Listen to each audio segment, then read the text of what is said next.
Hi, everyone. Welcome to our session on Section 3 of the Tribal CCDF Plan Preprint, Supporting Continuous Quality Improvement. We're so excited to be here with you today.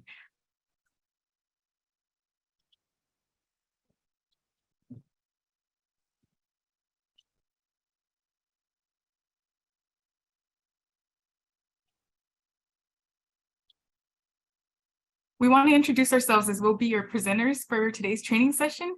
My name is Carrie Stansberry, and I'm the Technical Assistant Specialist for Region 9 with the Tribal Child Care Capacity Building Center, or TCBC.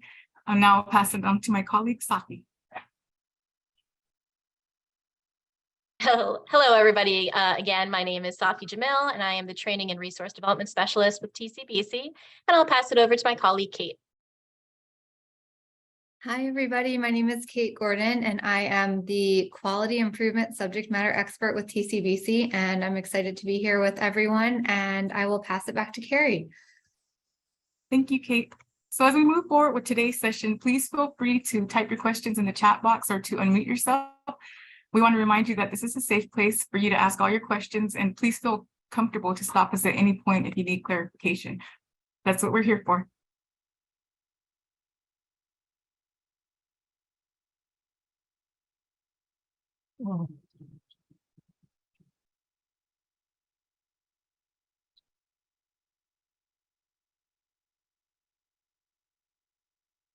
Okay, so the objectives for today's session are to gain a strong understanding of all allowable quality activities, to develop a vision for your quality funds, and identify the areas you'd like to select in your Tribal CCDF Plan Preprint, to understand quality spending requirements and how to estimate and budget for quality expenditures, and to describe the training and professional development requirements you have in place for childcare providers. We want you to leave today's training feeling confident about how to complete the quality section of your Tribal CCDF plan, and with an awareness that you can infuse your tribal culture and language into your quality activities if you desire.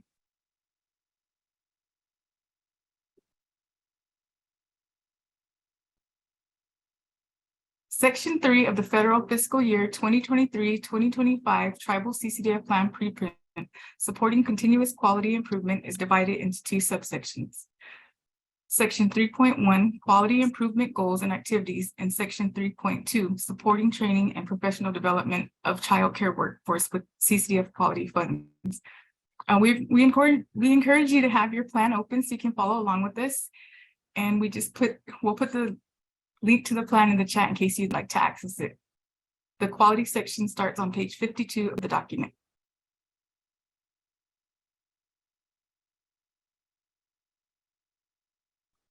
So we're going to jump right into a word cloud activity. You can follow the link in the chat to join the Slido word cloud application. We'll drop the link and code in the chat now. When you click the link, you'll be directed to a page that shows the question and allows you to type in your response. Please submit as many responses as you like. So the question is, what comes to mind when you think of quality childcare? As you answer, think about what quality childcare means to you. We'd love to hear how you envision quality childcare, as each person will have a unique perspective. As you're submitting your responses, we'll pull up the word cloud. The bigger the word appears, the more times it has been entered.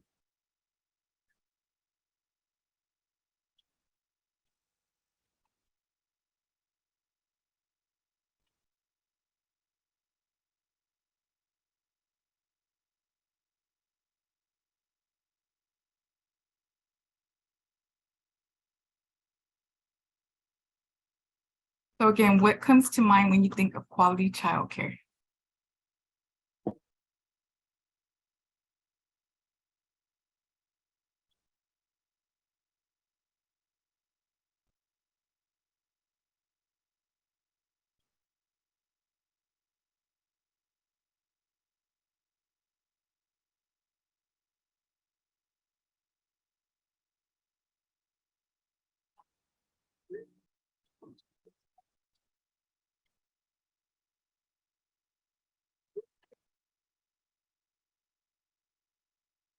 Oh, what's going on? Safi, are you going to show the word cloud activity? I apologize. I'll make sure it's up. Thank you, Safi.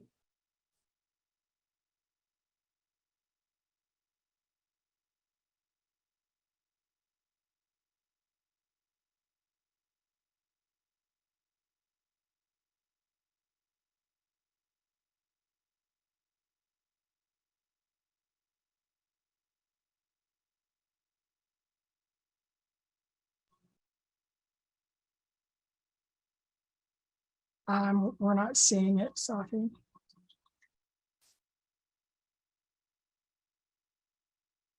The good thing is that all the participants participating in it can see it as they enter. So hopefully you all are seeing it as you enter responses in the meantime as we get it up on the screen.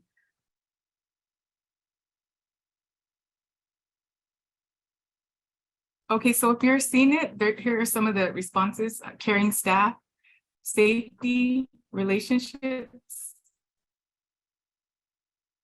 transparency,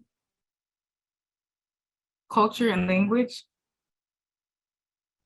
trust, compassion, diversity, cultural sensitivity, love, reliable, safe and nurturing,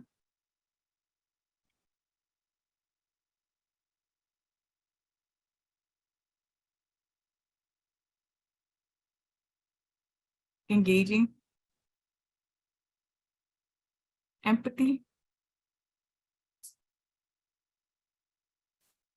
There you go.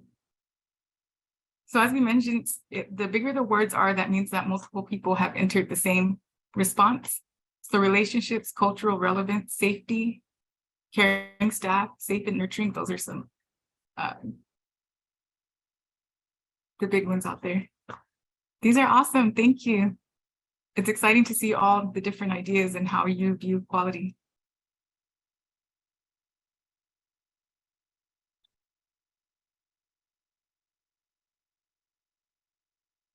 So thank you for participating in our word cloud activity.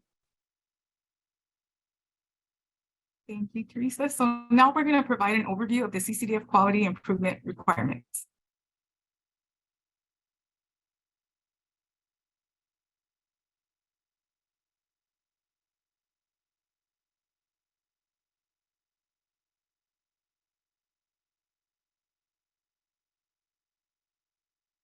Okay, what is quality childcare and why is it important? First, what is quality childcare and why is it important? High quality childcare means having well-trained, caring, and responsive teachers, a safe and healthy environment, and an atmosphere where children can develop and flourish. It makes a huge impact in children's lives and is linked to higher language, academic, and social skills, and fewer behavior problems.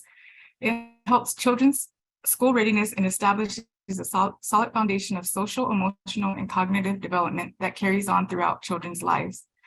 If you think of toddlers as little seedlings, high quality childcare is the rich soil that allows the seedlings to grow and flourish. Without healthy soil, the seedlings will have trouble sprouting and developing.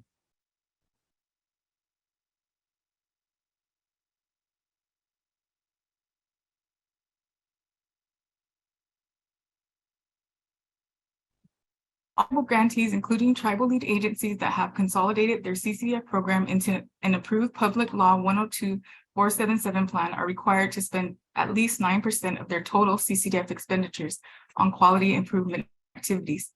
This is referred to as the quality set aside. On the screen, you will see the table from the fiscal year 2023-2025 Tribal CCDF Plan Preprint. Additionally, tribal lead agencies with medium and large allocation sizes are required to spend at least 3% of their total CCDF funds on quality improvement activities for infants and toddlers, which is known as the Infant and Toddler Quality Set Aside. So once again, tribal lead agencies with small allocation sizes will be spending 9% of their funds on quality, and tribal lead agencies with medium and large allocation sizes will spend 12% on quality with the Infant Toddler Set Aside. It's important to note that these percentages represent the minimum set aside. You can always spend more on quality if your budget allows. The quality spending requirement also requires all tribal lead agencies to report on quality expenditures each fiscal year. One way to project your quality spending set aside is to take your total fiscal award and subtract the discretionary base amount, as it is not subject to the quality set aside requirement. Then multiply that amount by 0.09, and the result would be your projected quality set aside for that fiscal year. Following the same process, if you are a tribal lead agency with a medium or large allocation size, you could substitute the 0.09 for 0.03, and the result of your multiplication would be the projected infant toddler set aside amount. Many times, tribal lead agencies do not spend their full award each year. The minimum spending requirements for quality activities apply to the total funds expended, mandatory and discretionary funds, excluding the discretionary base amount, rather than the total funds allocated. So you'll need to take your total funds expended, multiply it by 0.09 or 0.03 to ensure you have met the requirement as you complete your annual reporting. Another way to project your quality spending set aside is to develop an annual budget for your CCDF program. Your tribal lead agency's fiscal department may have a budgeting template if available. If not, you can request technical assistance from your regional office at the tribal, and the Tribal Child Care Capacity Building Center can provide you with a template and a demonstration. On this slide, you'll see a sample projection of quality expenses. This is just one way a grantee might code their quality expenses. Note that this grantee is planning to spend quality dollars on training and professional development, health and safety, high quality standards, culturally relevant activities, and consumer education. In addition to the 9% quality set aside, which the grantee will use on the above activities, this grantee is also required to spend an additional 3% on the infant toddler quality set aside. And so you'll see the infant and toddler line item as well. So we want to highlight a resource that may be helpful to you as you determine if a budget template and demonstration would be useful for you. The projection of quality expenditures and budgeting template fiscal on-demand session is designed to increase your understanding of quality expenditure. You can find the session by clicking on the link that is going to be put in the chat box. This session reviews the requirements of quality spending, discusses the flexibility of choosing quality activities, and explores the budget worksheet to budget for quality spending. So we're going to take a quick break for any questions that you might have.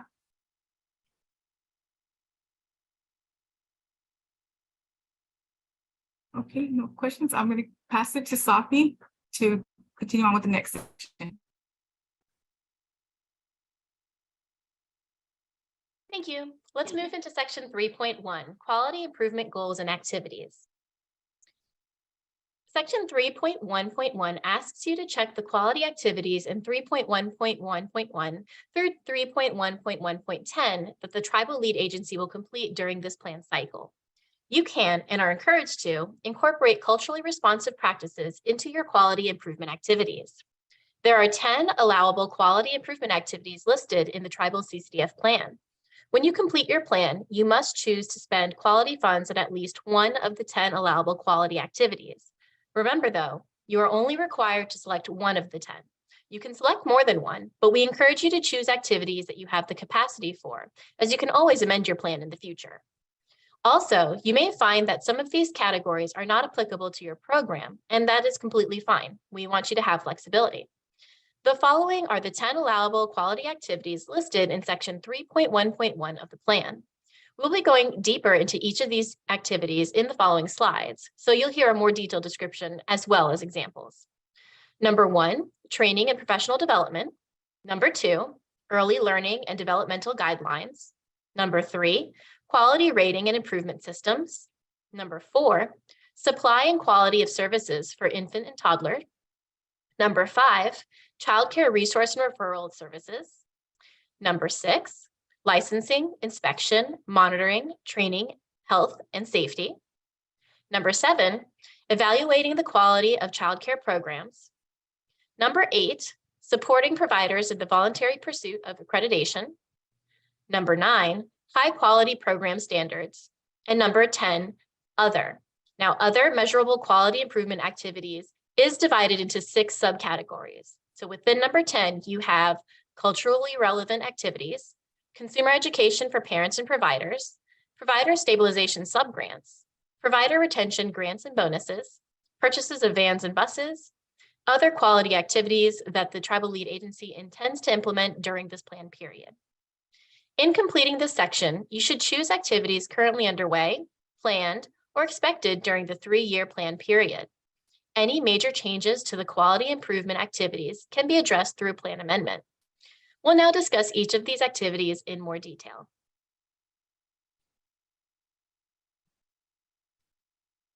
The first allowable quality activity is childcare workforce training and professional development. On the slide, you'll see the first set of options that you can select for this activity. As you're completing this section, remember to only check the options that you wish to commit to during your 3-year plan. If you won't be doing quality activities on workforce training and professional development, you won't check any of these. There are many examples of how you could use quality dollars in this area. You could train staff in culturally and linguistically responsive instruction by hiring elders or cultural teachers to train your tribally operated center staff and or providers. Or you could also use quality funds to pay for center-based staff and or providers to receive training in trauma responsive care and adverse childhood experiences.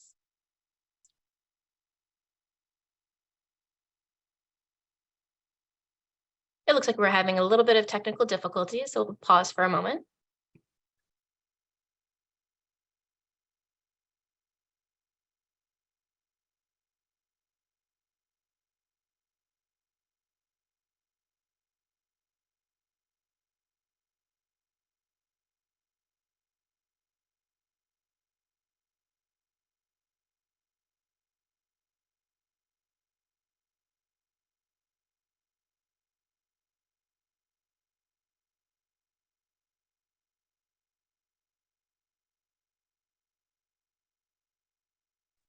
So Safi, I got kicked out. My internet just shut me down and I'm back in. So I'm not sure what slide you are on. Everything just went nuts on my end. I understand. We are currently on slide 16. Thank you, Shar.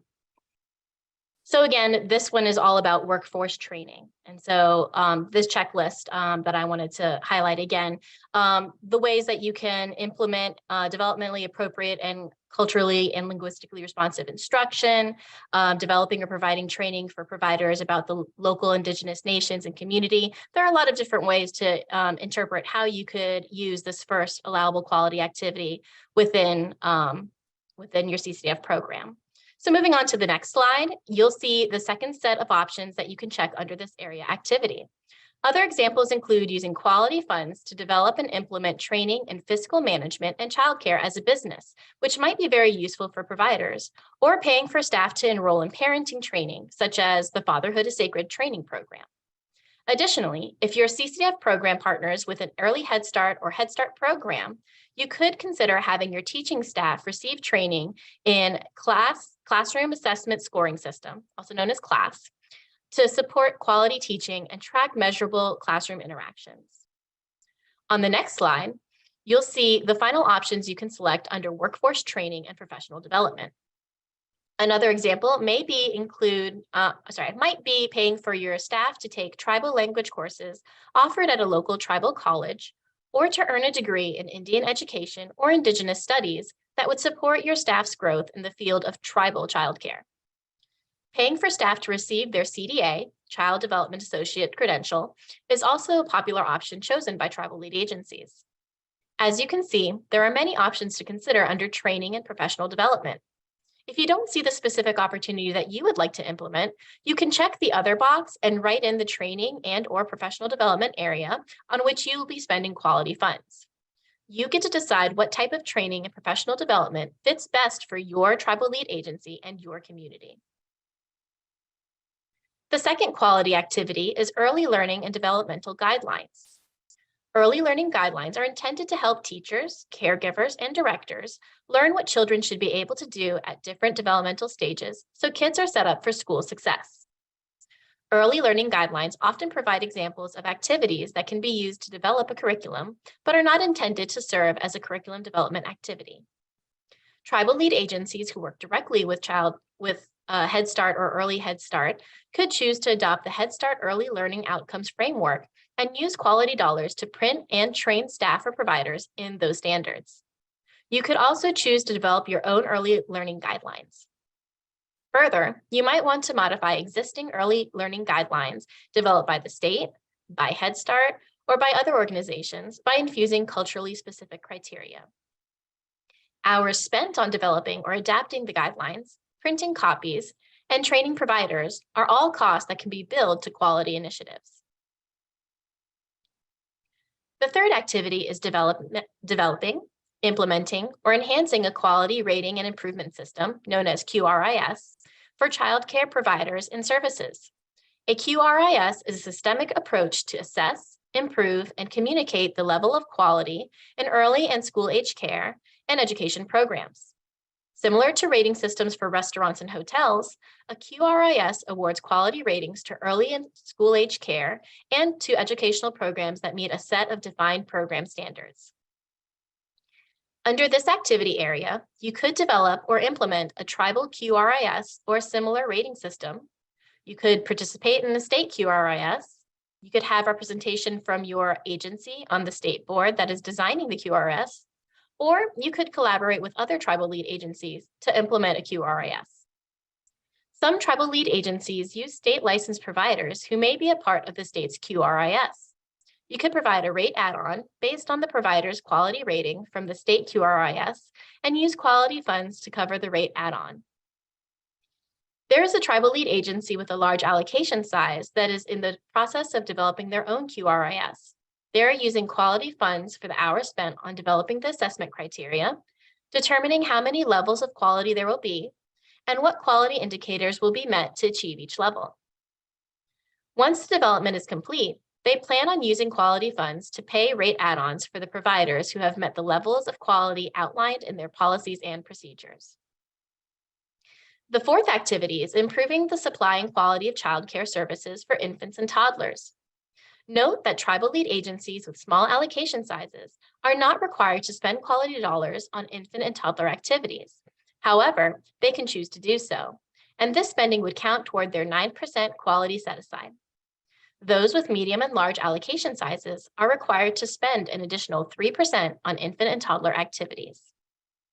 Under this activity, you could develop curricula around Indigenous language and culturally responsive practices for infant and toddlers, coordinate with early Head Start or home visiting to better support infant and toddlers, train providers on developmentally appropriate services for infants and toddlers, coordinate with early intervention specialists to provide services for infants and toddlers with disabilities, and offer non-traditional hours. Again, this is not an exhaustive list. These are just examples that are meant to illustrate what's possible. You know your community's best, so we encourage you to customize and choose activities that fit your community's needs. You'll see the rest of the options on the next few slides. Another example within this activity is providing rate add-ons to providers who offer non-traditional hours for infants and toddlers. The additional add-ons can be billed to your quality set aside. And finally, your tribal lead agency could choose to coordinate with Early Head Start and develop a partnership to offer seamless care for infants and toddlers where they would not transition to another caregiver for different parts of the day. Again, if what you are doing or plan to do isn't listed as an option, you can check the other box and describe your approach. The fifth activity is establishing or expanding a system of childcare resource and referral services known as CCR&R, assisting parents in finding and choosing a childcare provider, collecting and analyzing childcare provider supply and demand data, and providing training and support to providers. Note that tribal lead agencies with small and medium allocation sizes may choose not to include this activity as there are less childcare options and thus a childcare resource and referral service may not be needed. Alternatively, those with large allocation sizes who offer all types of care could choose to implement their own childcare resource and referral services system to assist families. You could develop a CCR&R services system as a quality initiative and use quality dollars to pay for time spent in the development, maintaining a website or other system, paying for staff to update the information regularly, as well as printing and any promotional materials. The sixth quality activity is supporting compliance with requirements for licensing, inspection, monitoring, training, health, and safety. You will check only those that apply, and you have the option to describe your plans in more detail, but this isn't required. Under this activity, you could use quality funds to repair broken equipment or replace flooring, carpeting, or playground surfacing. Besides purchasing items, some tribal lead agencies use quality dollars within this activity for health and safety initiatives. For example, one tribal lead agency used quality dollars to implement a fencing initiative for their family childcare providers. They found that children were exposed to busy roadways, to stray dogs, and other environmental hazards. So they wanted to install fencing to provide a safe space for children to play outside. This initiative was completed in stages over a few years. You might choose to create a licensing system so you can license your own providers to ensure that they follow the health and safety standards chosen within your CCDF plan. Time spent on developing the licensing requirements, developing the checklist used in monitoring, and licensing visits could be expenses billed to this quality activity. You could also develop a monitoring system, maybe not as formal as a licensing system, but a process to ensure all providers are meeting the health and safety requirements. Expenses would include the time spent in the development of the system, monitoring visits, and developing monitoring reports, as well as printing the health and safety standards for providers, monitoring checklists, and mileage to and from the monitoring visits.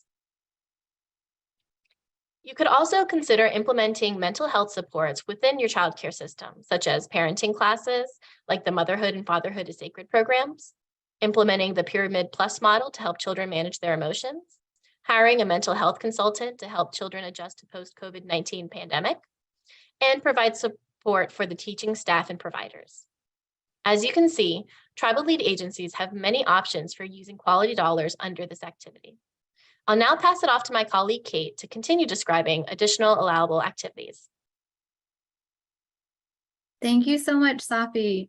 So we're going into the 7th allowable quality activity, which is evaluating the quality of childcare programs, including how programs positively impact children. For example, if your tribal lead agency wants to find out what the quality of care is for each provider, and they don't have a quality rating improvement system, they could choose to use a research-based tool. So some examples of tools are the Infant and Toddler Environment Rating Scale, or ITERS, the Early Childhood Environment Rating Scale, and the Family Childcare Environment Rating Scale. You could also hire a consultant who is trained in an evaluation tool to go to each provider or each classroom in your tribally operated center and complete an evaluation. You could send a staff member to get training in the tool and pay the staff time related to conducting the observations from your quality set aside. And the 8th quality activity is supporting providers in the voluntary pursuit of accreditation. So tribal lead agencies can use quality funds to support child care providers in the pursuit of accreditation by a national accrediting body with demonstrated, valid, and reliable program standards of high quality. Accreditation is one way to differentiate the quality of child care providers, and to get accredited, center-based child care and family child care providers must meet certain quality standards outlined by accrediting organizations. So just to note, this activity is usually chosen if providers or the tribally operated center has reached the highest level of quality based on a QRIS or through quality evaluation. And now moving on to the 9th quality activity, which is supporting the development or adoption of high quality program standards related to health, mental health, nutrition, physical activity, and physical development. Some tribal lead agencies have adopted the minimum health and safety standards, a guide for American Indian and Alaska Native Child Care and Development Fund grantees, as the standards they were going to require their providers to follow, knowing that they plan to adopt them moving forward. You could also use or adopt the Head Start program performance standards, stepping stones to caring for our children, or caring for our children basics. Additionally, you could spend quality dollars on time spent researching possible additions to your existing health and safety standards, or time spent writing new culturally appropriate standards that reflect the unique cultural practices and expectations of your particular tribal community. Other expenses that would be appropriate to bill to quality funds under this category are the cost of printing the standards, training providers in the new standards, and many more. As you consider the best approach for developing standards that meet the final rule requirements, we encourage you to seek input from your tribal community, the governing body, providers, parents, and ensure that the standards you're creating or adapting meet the specific needs of the tribe. And now moving on to the 10th and final category, which is other quality improvement activities. And under this category, there are actually 6 subsections. The first subsection under the other category is culturally relevant activities. And you'll see some of the options listed in the slide here. We really want to emphasize that this is not an exhaustive list of activities, just some ideas of how you may use the funds. You'll have the option at the end of this list to select other if there is an activity that you want to implement that isn't listed in the options presented. We want to highlight that you may infuse culture and language into your childcare programs using whatever approach works best for your individual program and community. There are many ways to do this. It might be paying for staff time to infuse culture into their curriculum, contracting with elders or community leaders to train your staff or teach children. Maybe you want to create a language immersion program or a language nest, which is a bigger endeavor, or perhaps you want to create traditional gardens or a food sovereignty initiative. There's so many different things you could do under this subsection. It might also be partnering with language and culture departments to build curricula and empowering children through Indigenous music and storytelling. Or it might involve partnering with your tribe's museum, if you have a tribal museum, to support the revitalization of language and culture. We want to note that all quality activities must be measurable, which means the activity needs to show that provider skills have increased, or that children's learning or behavior has improved, or that the childcare environment is safer. For example, if you chose to infuse culture into the curriculum, you could measure the outcome by looking at child assessment scores to see if children's learning has improved, or if you decided to create a language immersion program, you might assess the progress children are making in language fluency. So it's totally up to you how you want to measure quality activities. They just have to be measurable. And we will go to the second subsection under this other category, which is consumer education. So consumer education is a requirement for tribal lead agencies with medium and large allocations, but it's not required for those with small allocations. However, if you have a small allocation and want to spend your quality dollars on consumer education, you can absolutely do so. Section 7 of the Tribal CCDF Plan Preprint focuses on consumer education, and tribal lead agencies with medium and large allocation sizes will be required to complete this section and indicate what their consumer education plans are. So though consumer education is a separate section of the plan, you may bill consumer education expenses to quality, as these expenses count toward the quality set aside. So things like the cost of printing flyers about the services that you offer, time spent on the radio, writing newsletter articles, these are all allowable costs within this category. In addition, some programs with medium and large allocation sizes maintain a CCDF website, which they post all their information onto. The cost of developing that website, hosting it, updating it, those are all other costs that could be charged within this activity.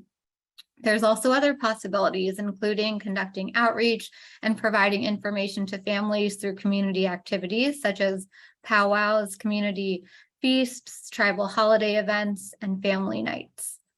And we will move to the third, fourth, fifth, and sixth subsections. So you'll see on the screen provider stabilization subgrants, provider retention grants and bonuses, purchase of vans and buses, and finally, if what you're looking for was not listed in the previous 5 subsections, there's other quality activities that the tribal lead agency intends to implement during this plan period. So there's so much flexibility under quality. That's what we really want to highlight here. And there's so many different things you can do, and we want to make sure you're aware of all these possibilities.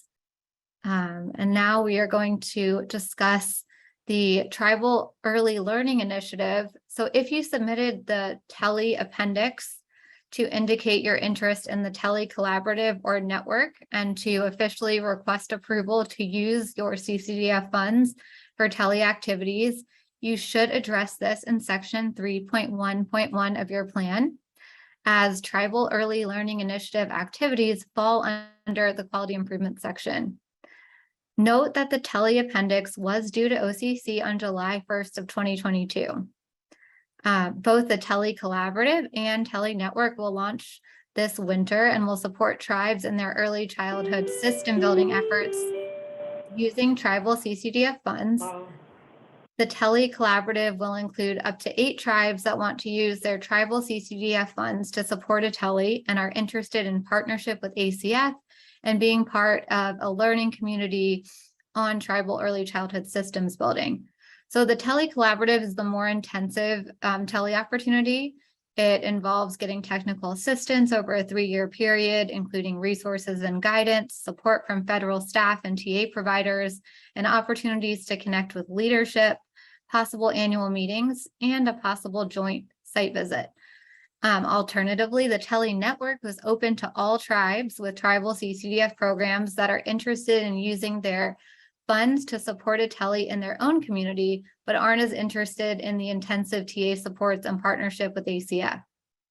So those of you who participate in the network will benefit from all the resources in the Tele Collaborative, and you'll get sent the recordings of the meetings and links to the resources and all of that good stuff. And we'll go on to the next slide. So OCC published an information memorandum that provides guidance on how CCDF funds, including supplemental funds and regular funds, can be used to support early childhood systems building efforts and a Tele. So the information memorandum includes details about when cost allocation should be considered because an activity provides a direct benefit to another program. And the link to this information memorandum will be shared in the resource directory, which we'll highlight at the end of this presentation. The IM lists numerous activities that you could choose to use your CCDF funds for as part of your Tele initiative.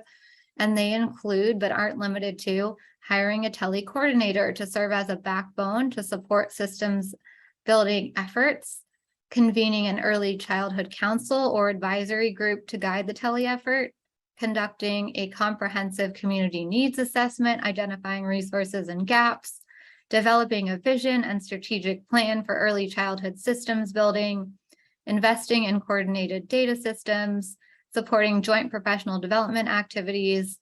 So there's so many different things you could do, but we just want to highlight here that you'll want to indicate the Tele activities that you wish to engage in section 3.1.1 of your plan, if they fall under this section. And now we will move to a fun little poll. We wanted to get a sense of where everyone's at. And so we would like you to tell us what are the top 4 quality activities you're interested in learning more about or choosing for your 2023 to 2025 plan.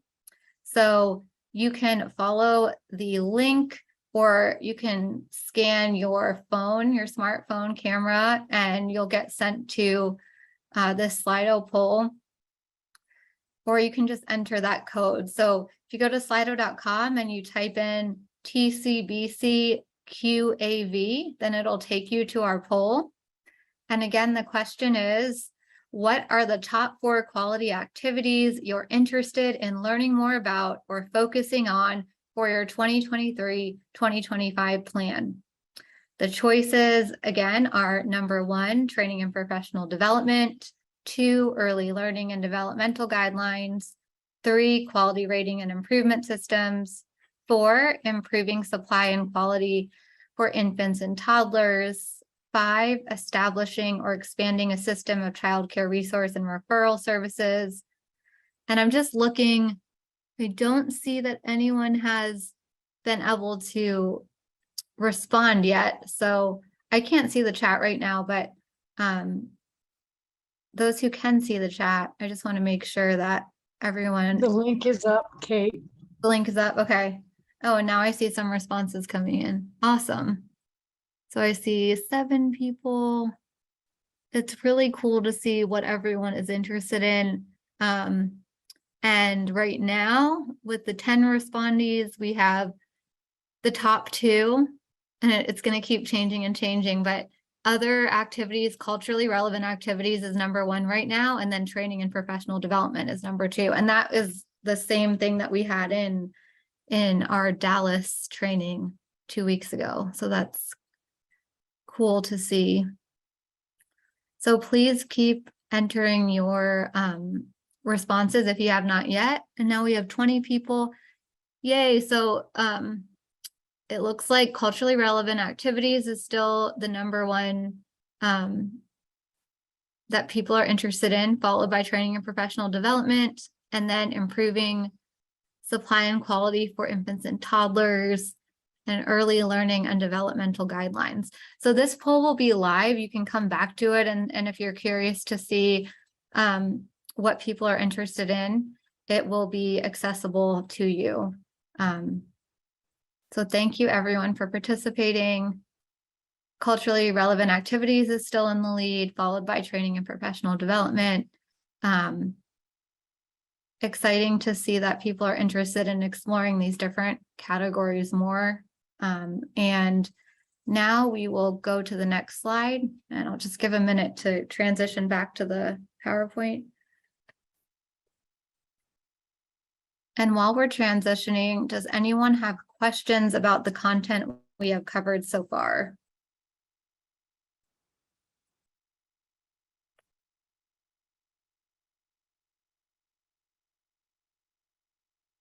So you can move forward to the next slide. Perfect.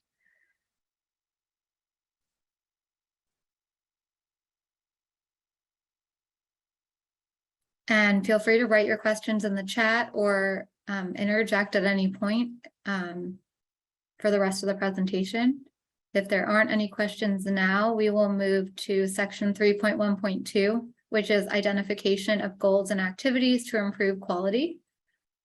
And we'll go to the next slide. So section 3.1.2.1 asks, how did the tribal lead agency identify the goals and activities to improve quality as described in 3.1.1?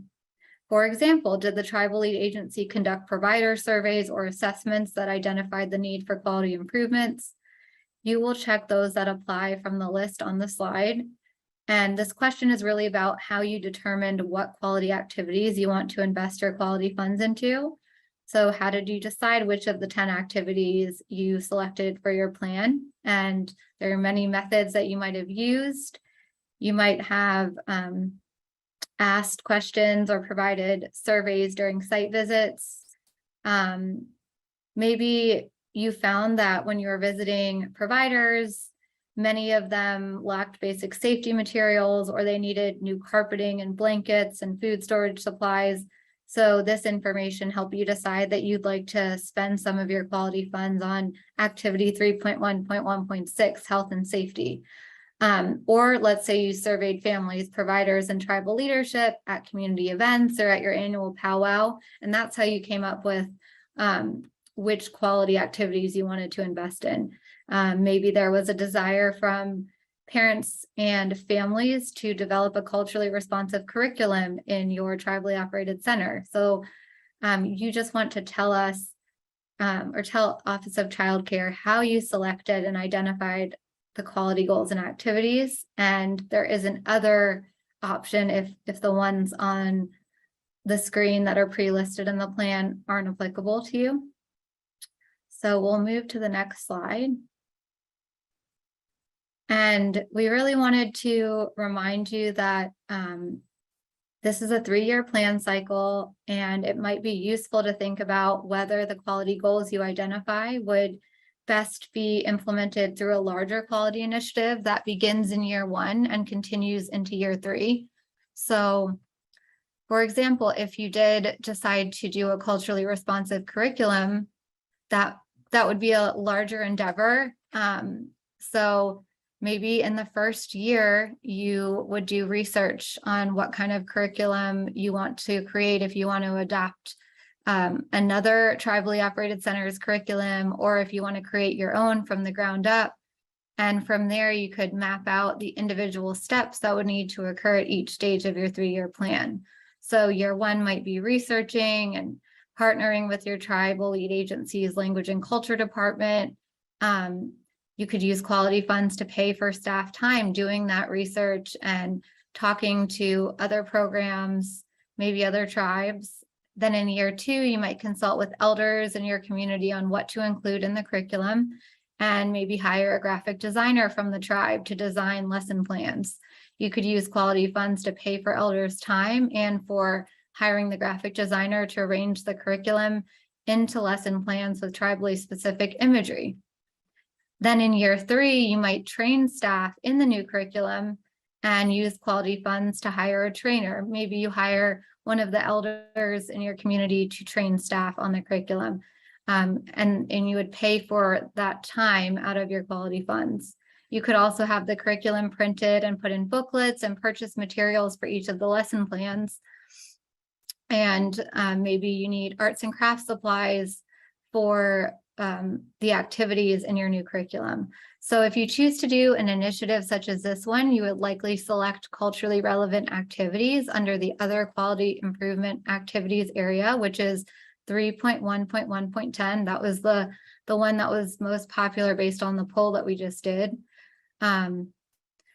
So that's just an example of an initiative, and we really wanted to bring your attention to the many possibilities for larger initiatives as opposed to smaller quality activities like purchasing supplies. So we'll move to the next slide. And we want to highlight the difference between a quality activity and a quality initiative. So I kind of just stated that, but we wanted to remind you that if you do want to use your quality funds to buy supplies, teacher supplies, new blankets, whatever is needed in your tribally operated center or for providers, that's totally fine.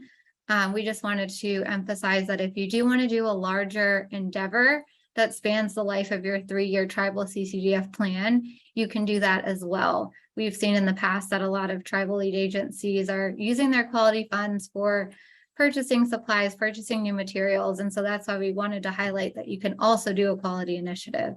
Perhaps you would want to do both, but we just wanted to bring your attention to the opportunities available. And we will move forward.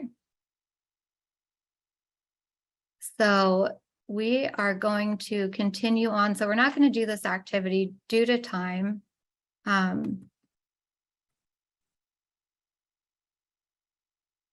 So we want to take a moment to highlight a new resource entitled How to Develop and Implement a Quality Improvement Initiative, Tips and Considerations for Tribal Lead Agencies.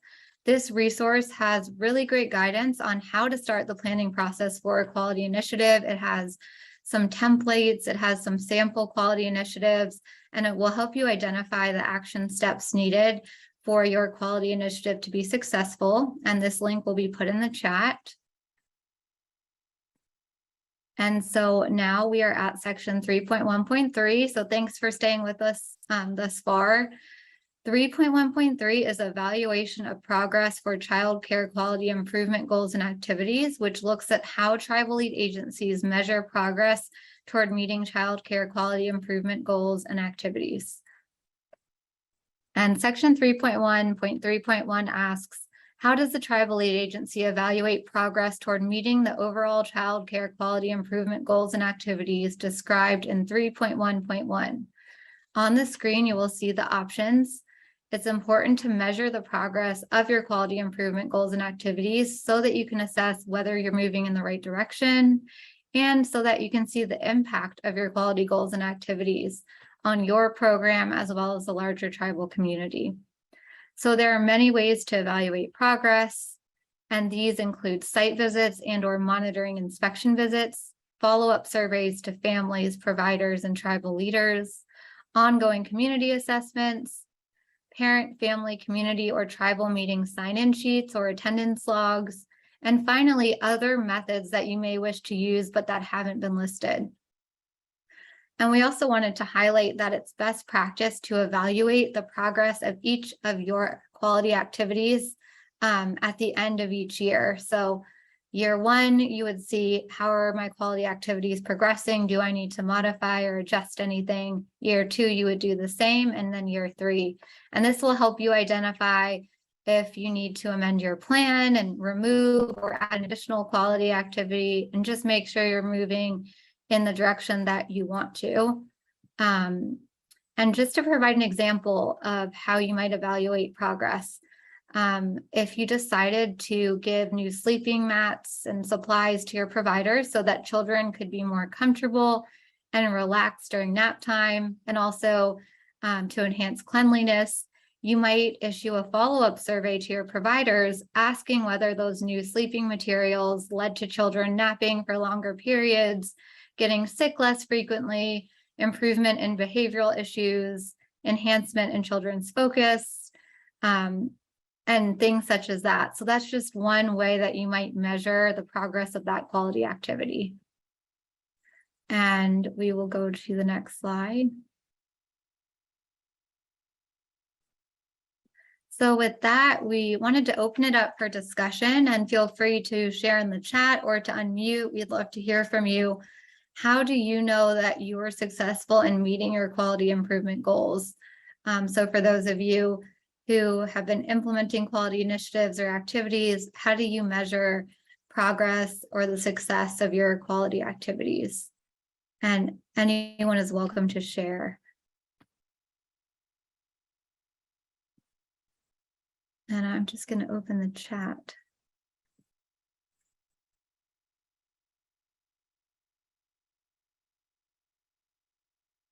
I see that Janice said, has anyone besides me think that this plan needs to be shorter, a lot to absorb in a little over 60 days, which leaves no time for other projects and other reports? It is a long plan. I totally understand that. There is a lot, and we're hoping that these trainings really help you streamline and make it easier for you to complete the plan in a timely manner.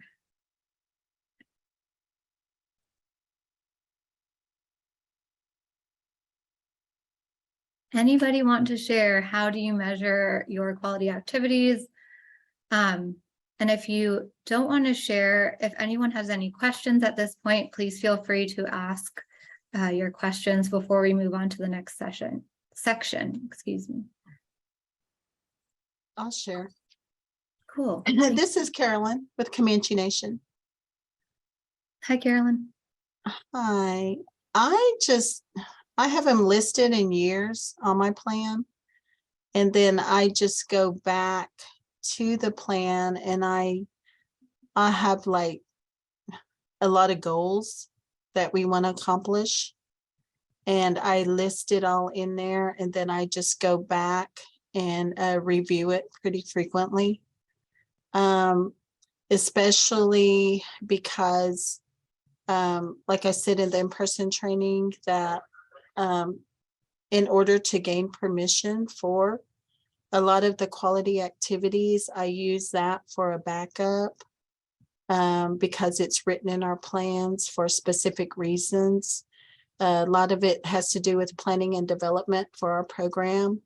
And it's things that maybe things we have piloted or done partnership with other tribes, collaborations and things of that nature for our children. And so it's stuff that we know that is needed to provide ongoing quality services. And so we're always trying to improve upon that, especially with the collaborations and the partnerships. And so I make sure that it is in the section so that I can have input on it from, the plan preprint, and then also to when leadership changes, that they understand that that's in the plan. So I revisit it a lot. Thank you so much for sharing. That's super helpful, like revisiting it a lot and making sure that you're on track. And then, as you just said, if there's leadership changes, which can happen frequently, you have that as, you can guide them to look at that. And that way, it is clear why you're doing certain things. And hopefully that makes it a smoother transition if there is new leadership. So thank you so much for sharing. Does anyone else want to share?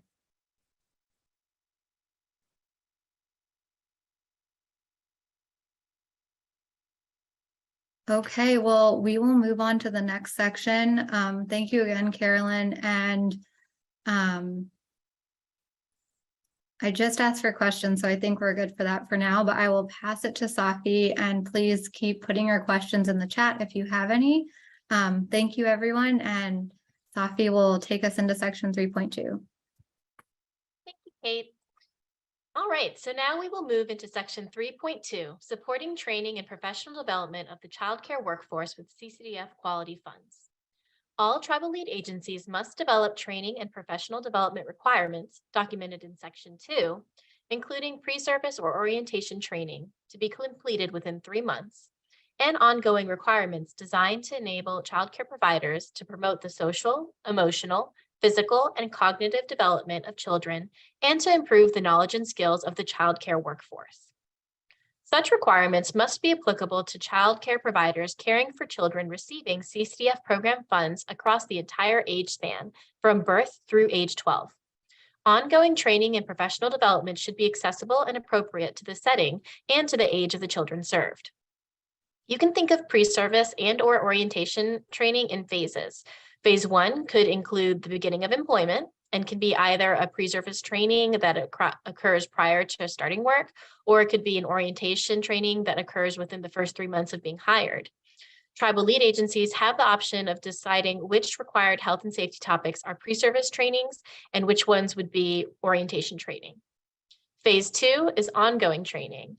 This includes the topics that need to be completed on a regular basis to maintain the health and safety standards. You have the flexibility to choose which training topics need to be completed by caregivers, teachers, and directors before providing unsupervised care to eligible children. You can choose a combination of orientation and pre-service if that best fits the need of your program.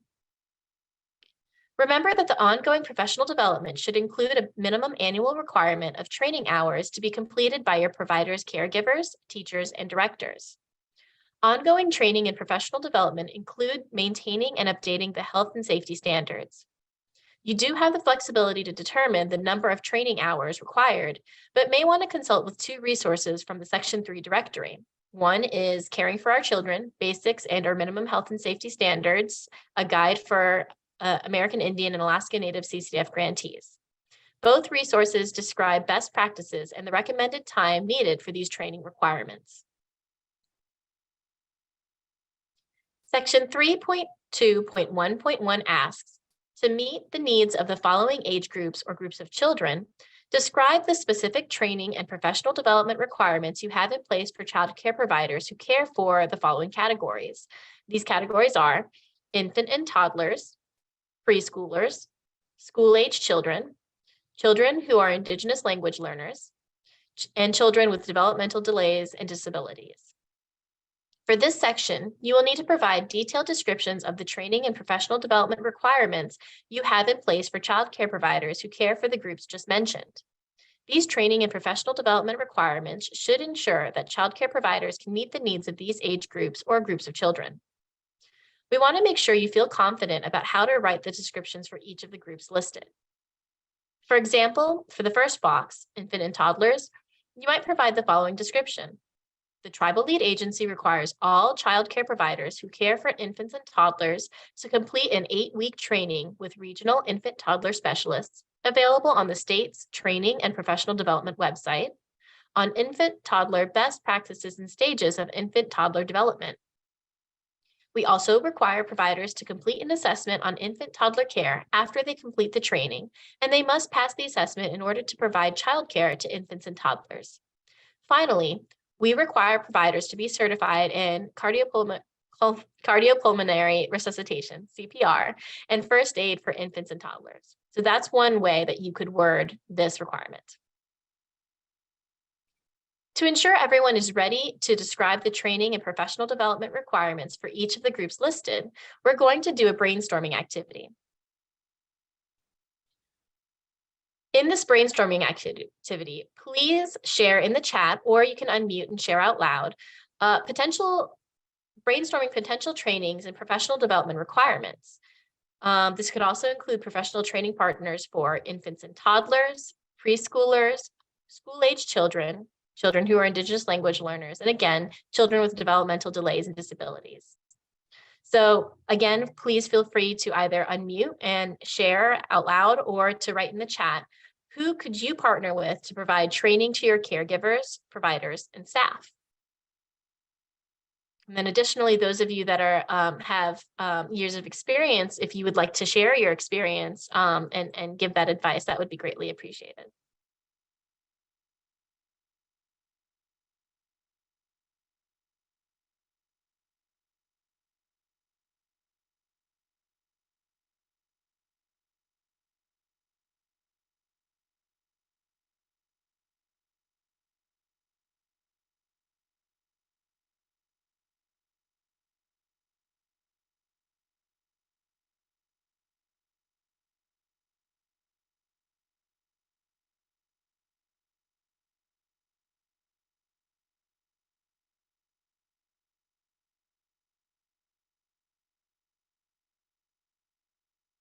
Okay, so we have one response. State training websites, that would definitely be a great place to start.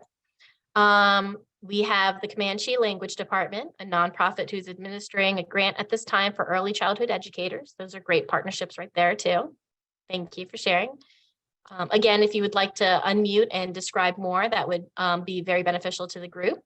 Head Start, yep, that would be a great resource and great partnership as well. The Comanche Language and Cultural Preservation Committee is, oh, I see. I understand. Thank you.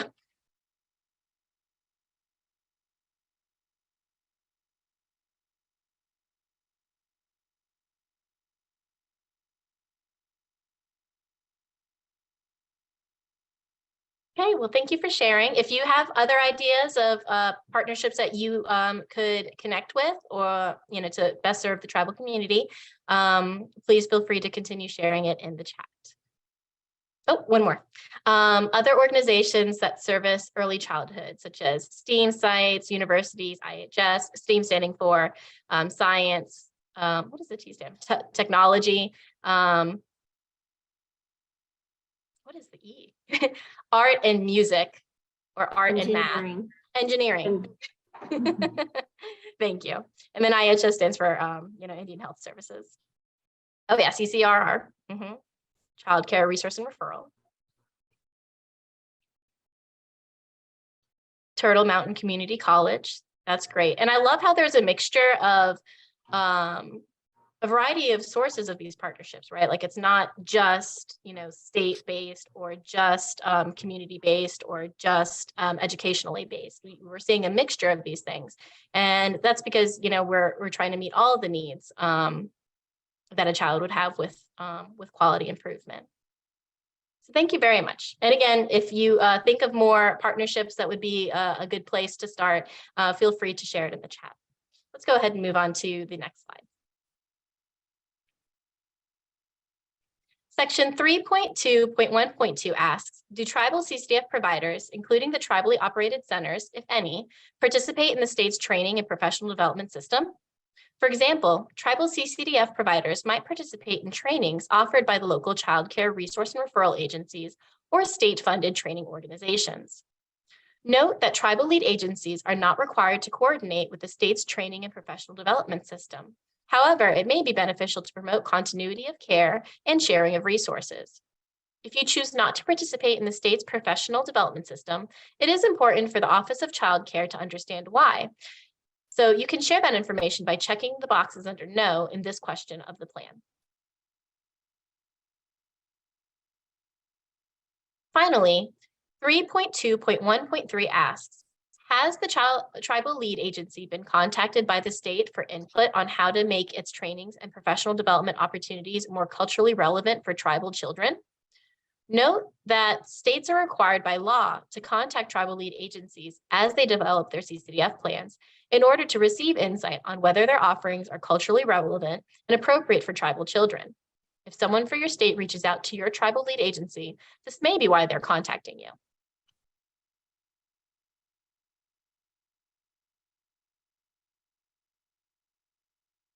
And then we'd like to pause. Does anyone have any final questions about the content that we've covered in this presentation?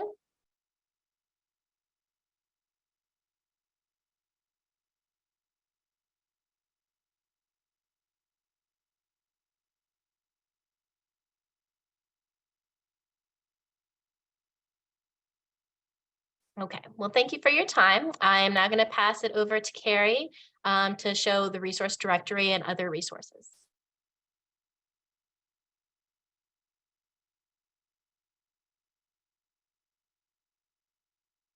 Thank you, Safi. So we wanted to share another resource with you. We've prepared this resource directory to help you with specific subsections of your plan if you need additional information or support in deciding how you'd like to use your quality funds. This directory includes direct links to resources that might be helpful for the various subsections, and we encourage you to check it out if you're interested. You'll see a screenshot of the first page of the resource on the slide here. And the link to the resource directory has been dropped in the chat. So as we close out this session, let's reflect on section 3 with the following questions. What questions do you have for your tribal leadership or planning team? What questions do you still have regarding the CCDF plan section for TA? What strategies would you like to apply in your CCDF program? What are your next steps for completing the CCDF plan section? And what technical assistance might you need to support your next steps? Please feel free to unmute and share your thoughts. We'd love to hear where you're at and how you're feeling after going through this training session. You can also share your thoughts in the chat if you'd like.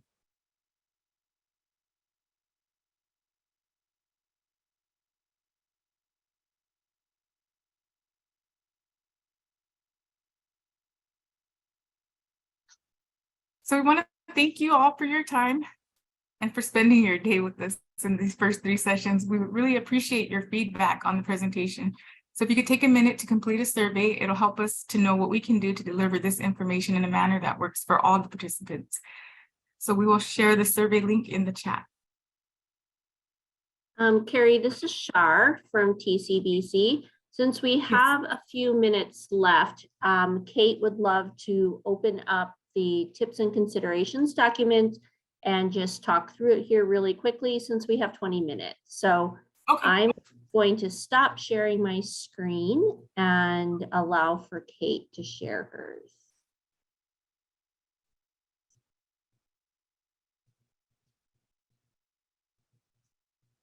Okay, I'm going to share just 1 second. And while we're waiting for Kate, we have some links in the chat box. So we have a link to the feedback survey for the entire virtual series. We also have the registration link for Friday's Writing Cafe, as well as the registration for office hours. So wanted to just point that out, and I'll pass it back to you, Kate. Okay, so I'm going to change the view so you all can see the full document, but as my computer, of course, decides to be slow because I'm sharing my screen now, we really wanted to plug this resource. We mentioned it earlier. So how to develop and implement a quality improvement initiative, tips and considerations. This is really kind of going through each of the steps if you're interested in doing a quality initiative. So we give some background, and then we talk about how you assess the need for an initiative. You can see in the bottom right of the first page how to identify goals and activities to improve quality. So site visits, monitoring inspection visits, surveys to families, community assessments. So we talk about assessing the need, and then we go into more detail in the bullet points on the top of page 2. And I find those really helpful. So thinking about conducting a provider survey specifically to identify the provider's training needs, health and safety needs, and quality improvement goals. That survey could also gather provider rates to ensure equal access to high quality care. And these surveys can give you a clearer picture of what is happening on a day-to-day basis for providers, children, and families. So that's the second bullet point on the top of page 2. And there are all these examples of how you might identify quality initiatives in that assessing the need phase. Maybe you want to involve tribal leadership in the development of your CCDF plan and understand their mission and vision. So you can make sure that what you're doing in the CCDF program fits into the greater goals of the tribal community. Maybe you want to review your annual reporting documents such as the ACF 700 report to analyze the data. And maybe that will show you, maybe there's a need for infant and toddler training or more support in a specific area under your program. So there's more examples that I didn't list, but those are there in that assess the needs section. And then the next section is identify goals and objectives. So based on the information you gather during your assessment processes, this document walks you through how you might proceed. First, developing a mission statement. And this might be the first step to inspire your staff and providers to increase the quality of childcare. So the mission is like the larger, what are we here to do, so that you can constantly bring your staff or your providers back to that. And then developing a strategy by inviting community members, staff, leadership, parents, to discuss the information that was found during the assessment process. And then developing the longer term goals. So it kind of walks you through how you go about identifying goals and objectives and moving forward with planning an initiative. And there's the first example is a language immersion program. So you'll see there's the mission, and then the long-term goal, and then short-term objectives by year. So year one, the example is developing a planning committee of language speakers in the community, elders, teaching staff, and parents to identify the best process for language immersion. And then year two, developing a guide for teaching staff to follow on the progression of immersion that includes lesson plans and activities to facilitate learning, training teaching staff on effective use of the guide. So that would be the year two objectives. And then in year three, it would be implementing the immersion program within the tribally operated center and evaluating progress at the end of the year. So of course, those aren't all of the, detailed action steps, but kind of like the objective for each year of what you hope to do to reach your initiative of a language immersion program. And so I'll move forward to the next part of the document. So on page 3 and 4, we have another example, a monitoring system initiative. And you'll see the same format here with the mission, the long-term goal, and then the short-term objectives by year. And just kind of gives you an idea of another type of initiative. So the long-term goal is the tribal lead agency will develop a comprehensive monitoring system that exceeds the minimum requirements to support providers and to ensure the health and safety of children. And then you see the short-term objectives under each year. So if you need a new monitoring system so that you really know that all your providers are providing the best level of care and that children are safe, and you want to implement this, you could use this template as an example. And then finally, the last section is evaluating the impact. So as we discussed in the training, it's important to check in on your quality goals and objectives regularly and see if they're making a positive impact. So like Carolyn mentioned, constantly going back to the quality goals and seeing, are we on track? And so this provides examples of how you might evaluate the impact. You'll see the bullet points listed there. The first one is conduct end of the year family surveys to gather information and feedback on areas such as family engagement, program practices, affordable co-payments.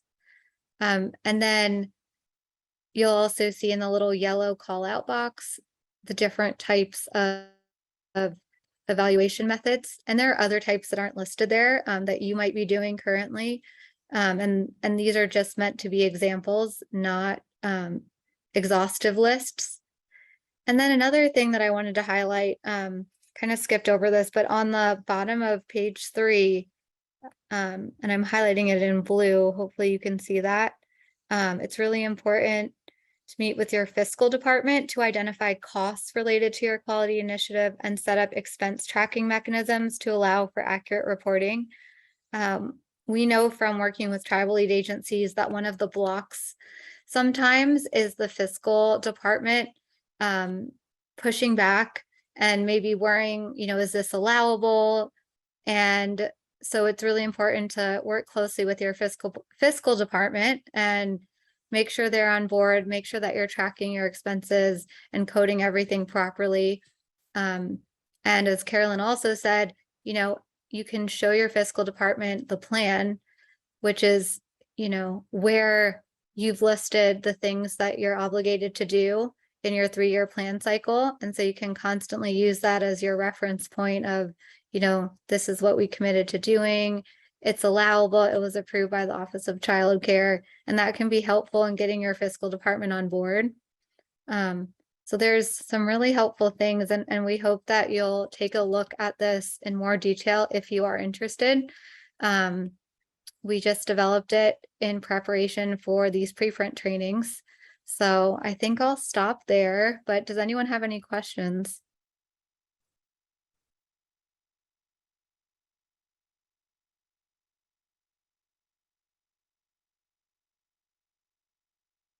Alrighty, so I'm going to stop sharing. And again, we also have the full PowerPoint slide deck and the presenter notes on the website, as Safi showed earlier today. So if you want to look at this session and look at the slides and the talking points, you can do so. And we hope that that will be helpful in writing your plan. And we also encourage you to reach out to us if you have any questions, or reach out to your regional office, your program specialists. And that way, you can do exactly what you want to do and achieve your quality goal dreams. We really want to empower you to do what works and what fits your community best. So thanks again for being with us for this training. And I think we'll wrap up here. And I'll just pass it back to Shar if she wants to say any final words. Thanks, Kate. Thank you all for joining us on our first day of the Tribal Plan Preprint virtual conference. And we look forward to seeing you all tomorrow, where we'll talk about Section 2, Health and Safety, which will be divided into 2 separate sessions, and Section 4, Direct Services for Tribes with Small Allocation Sizes. So we want to wish you all a good evening, and thank you for participating. And we look forward to talking with you all tomorrow. Have a great night.